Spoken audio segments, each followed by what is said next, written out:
I don't know what that's referring to. Is APOK seems low? Well, AP has been a bit ticked off ever since Salwan was brutally murdered. And then what does he see? What does he see?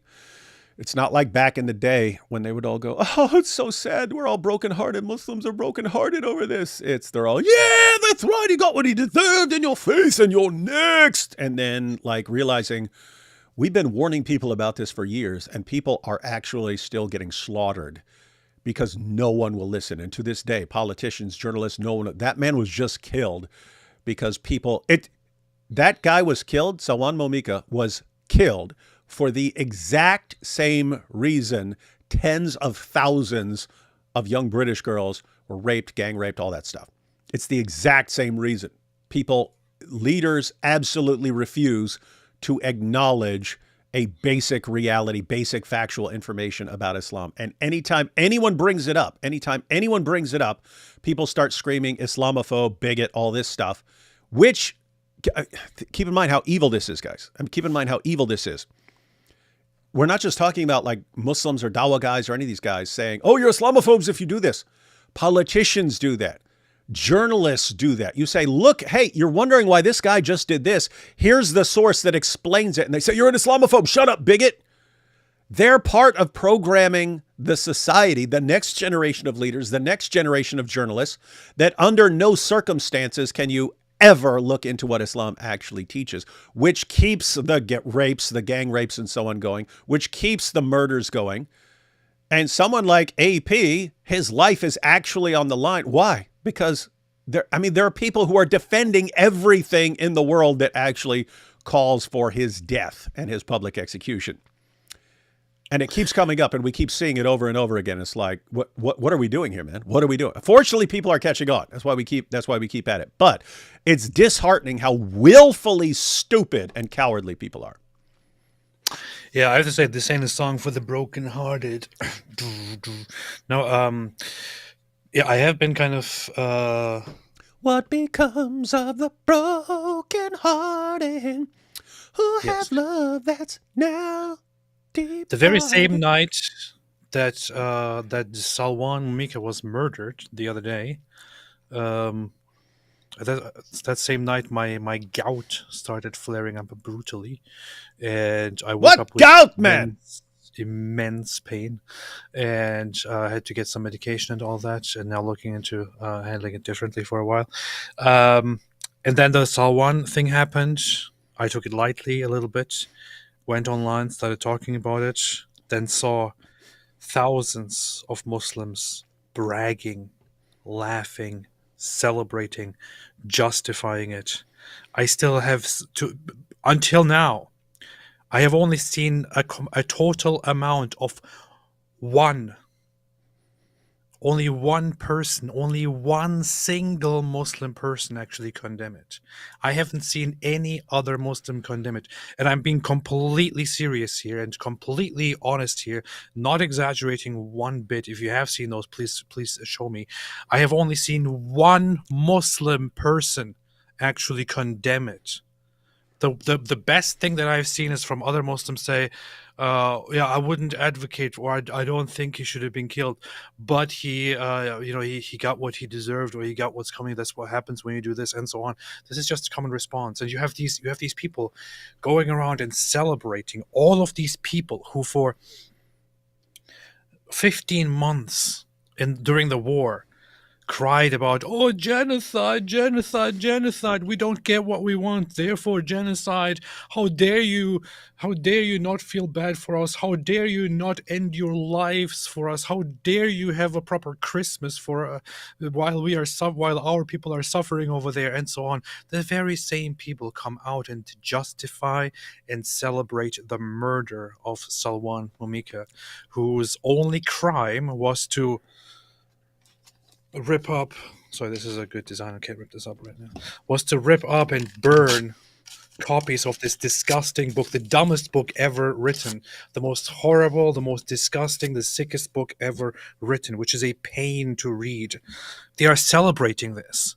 And you have other people then jumping in and saying, when you respond to these bastards, when you respond to these people, you have then other people saying, "Oh no, we shouldn't. Yes, the situation is very bad, but we should be calm and nice when we react to it, and we should be, we should be better than them." I don't want to be better than them. I don't want to be better than them. I don't want to be better than them at all. I think that that they deserve to be dealt with the same way that they treat others.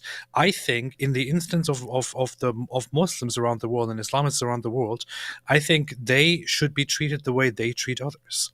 I think they should be treated the way they treat apostates. They should be treated the way they treat blasphemers. They should be treated the way they treat minorities. When you go through the Muslim world and look at Christian minorities, you will see that Christians suffer in the Muslim world every day. Christians suffer in the Muslim world, in Nigeria, in Pakistan, in Egypt, in other parts of the world. If they are not outright out there trying to fight and dying, they are quiet because they always have to keep a low profile, always have to make sure they don't make the Muslim hosts too angry. It's very funny. I was recently looking into Oriental Orthodox Christian, denominations and churches and groups. There's something very funny that I quite recently found out, and I'm kind of surprised that I only recently found this out. There are, in Orthodoxy, it is a common thing to use icons in churches and in religious practices and so on. It's a common thing to use to Mother Mary, to have different Jesus icons, to have saints and so on. There's actually a thing where many Oriental Orthodox churches and other Eastern Orthodox churches, and even other Catholic churches and others, formally and officially abolished the use of icons and similar things, and still to this day don't use them, or only use them in very subtle ways, for one simple reason. That is because they live in Muslim lands, and the Muslims could get too angry and could start massacring them and burning down their churches and harming them, which is why they had to alter the rules of their own religions, the rules of their own churches, to appease the Muslims so that they don't get killed by the Muslims. Many churches, many Assyrian churches and others in the Middle East still have this thing in place where they say it is officially disallowed to use icons, although they are part of our doctrines, because they were abolished because we don't want to be killed by the Muslims. So we will still abide by this until whatever the future brings. This is how Muslims treat minorities. Religious groups, religious minorities in the Muslim world have to change their own religion, their own practices, because the Muslims won't leave them alone. And then they come over here. Over here, then, they don't have to change anything. When they come over here, it is once again other religions that are the hosts who have to change their own practices and who have to change their own ways. And the Muslims, again, make their demands. Everybody has to walk on eggshells and has to change their practices and their beliefs and their ideas and their appearances and their holidays and everything and their names, so that the angry Muslims don't get angry and so that they don't kill you. And then when they kill you, you actually have people going around and justifying it and saying, "Oh yeah, we should just calm down. I don't want to calm down. I don't want to calm down. I want to advocate for European nations, for Western nations, to collectively engage in remigration and to deport as many people as many Muslim people who disagree with fundamental values of Western nations as possible. It is a failed project. You shouldn't have people over here who celebrate murder online, who celebrate discrimination online, who stand with Islamists online. You shouldn't have these people over. And then if you have them over, if you tolerate them, you shouldn't act surprised when they go around and kill people. Anyway, on top of this, I am pretty much the next person here in line who is most prominently receiving death threats every day now, and receiving, "Oh, you are next, your time will come too, you will get it too," and so on. And of course, I'm expected to act reasonably and to say, this is dangerous stuff, dangerous business. I shouldn't be doing this. I should calm down and so on. I don't want to calm down. I know this is dangerous stuff. I don't want to calm down. And even if they kill me, just like they murdered Salwan Momika, who was a hero and who had bigger And by the way, that's exactly what he said. collected. That's He exactly had, what he said. yeah, he said he was going to get killed, and he would not stop at all. And because he keep in mind, he knew it. He could look around. These people are not going to protect me. These people want to kill me, and these people will not protect me. And therefore, do the math. I'm going to die. It's a matter of time. He knew it. Yes. He knew it ahead of time. And guess He what? knew it. He was correct. He was correct. Those people wanted to kill him and were willing to do it. It's one thing to sit around running your mouth all day, like lots of keyboard jihadis and stuff. He knows that within this community that is saying, yes, he has to die, there are enough people in there who are actually willing to do it and seek martyrdom and get their virgins in paradise and stuff who would actually do it. And he knows there's no one who's going to protect him at all, period.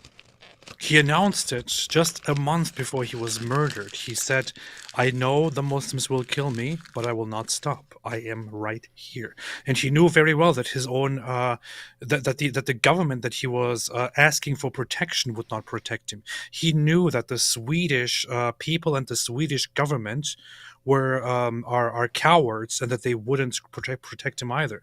They don't even protect their own people. They don't even protect their own girls. They don't protect their own women. They let others come in and rape them. They don't protect their own people. Why would they protect him? He was very, very, very much fully aware that that they wouldn't protect him either. So he got killed. In the same way, I know that this is not good. I know that we are engaging in some business that is dangerous. I know that we are engaging in something that really ticks these people off. But what else can I do? What else can we do? Are we supposed to change ourselves and back down and let these monsters, these evil people, take over and bully people into silence?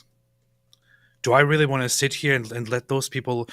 Why are we doing this? Why are we playing their game? Why are we letting them bully everybody in the world? Why are we letting them humiliate and oppress everybody in the world? Why are we doing this?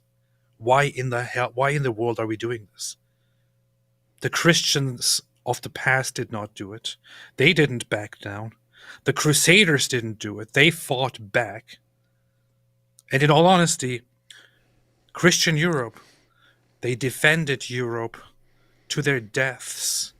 They died. They're not around anymore. There is no Christian Europe right now. It's a bunch of sellout. I don't know, gender queer prostitution Europe. That's what's around right now. It's a bunch of prostitutes. There is no Christian Europe right now. But when Christian Europe was around, they defended Europe against the Islamic invasions with full force.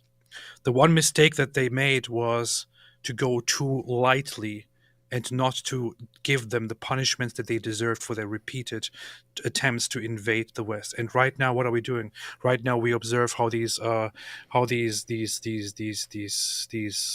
questionable people in the West bend over and say, "Come rape me, come take my country, come take my body, come take my girls, rape me. It's all right. Probably, maybe you know better. I don't know." That's how they are. Salwan Mika had more courage than all 1.8 billion Muslims combined. He had bigger balls than all of them combined.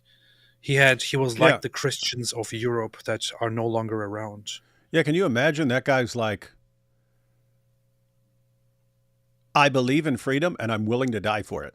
And meanwhile, we can't find like one Muslim on the planet who's willing to even debate whether Muhammad was a prophet, which if they actually believe they can show it, they should all be willing to do, and all their debaters should be willing to do. No one will come near it.